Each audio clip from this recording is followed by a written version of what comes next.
উপাধ্যক্ষ মহোদয়, সম্মানিত অতিথিবৃন্দ ও সহপরিষ্কারবৃন্দ, সকলকে জানাই মহান স্বাধীনতা দিবসের আন্তরিক শুভেচ্ছা।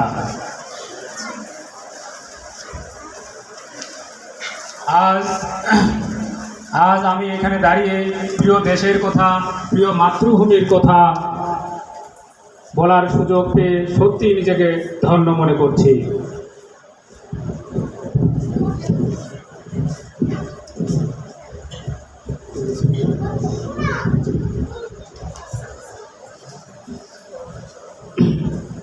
আজ 26শে মার্চ বাঙালি জাতির ইতিহাসে এক অবিস্মরণীয় দিন।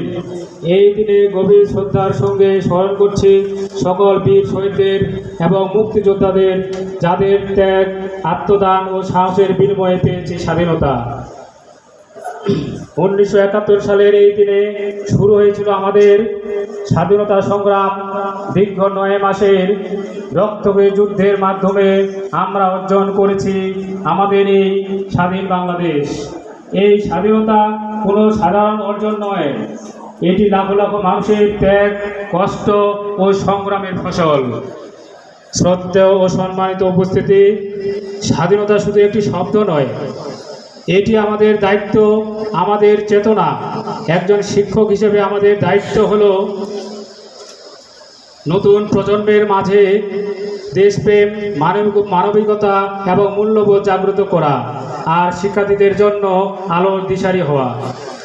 আজকের এই দিনে আমরা যদি সত্যিকার অর্থে শহীদদের প্রতি শ্রদ্ধা জানাতে চাই, তাহলে আমাদের উচিত নিজ নিজ দায়িত্ব সততা ও নিষ্ঠার সঙ্গে পালন করা। ছোটবেলা থেকেই জাতীয় সঙ্গীত গাওয়ার সময় খুব আবেগঘন হয়ে যেতাম, চোখে পানি চলে আসতো।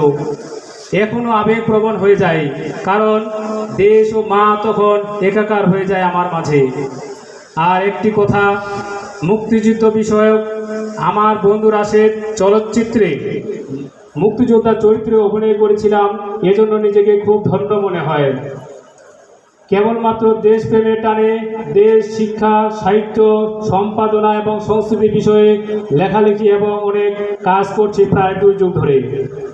গত রাতে সম্মানিত অধ্যক্ষ ও উপাধ্যক্ষ মহোদয়গণ 25শে মার্চ কাল রাত্রি এবং অপারেশন সার্চলাইট বিষয়ে কথা বলতে গিয়ে এমন সব অসাধারণ কথা বলেছিলেন, যা আমার মানসপটে এবং মস্তিষ্কে চরমভাবে নাড়া দেয়। মাথা আমার টনটন করছিল, রাতে আমার ঘুম আসছিল না। আসলেই পৃথিবীতে একটি মাত্র দেশ যেখানে নিজের দেশের স্বাধীনতার বিপক্ষে কথা বলে কেউ কেউ, আবার অনেকে মন খুলে শ্রদ্ধা করে স্বাধীনতার কথা বলতে নানান রকম ভয় পায়। পরিশেষে স্বাধীনতার সকল অবদানকারী ও নেতৃত্ব দানকারী মহান মানুষদের প্রতি গভীর শ্রদ্ধা করে স্মরণ করছি। আবারও মহান স্বাধীনতা দিবসে সকলের প্রতি আন্তরিক শুভেচ্ছা, শ্রদ্ধা ও ভালোবাসা জানাচ্ছি। ধন্যবাদ সকলকে।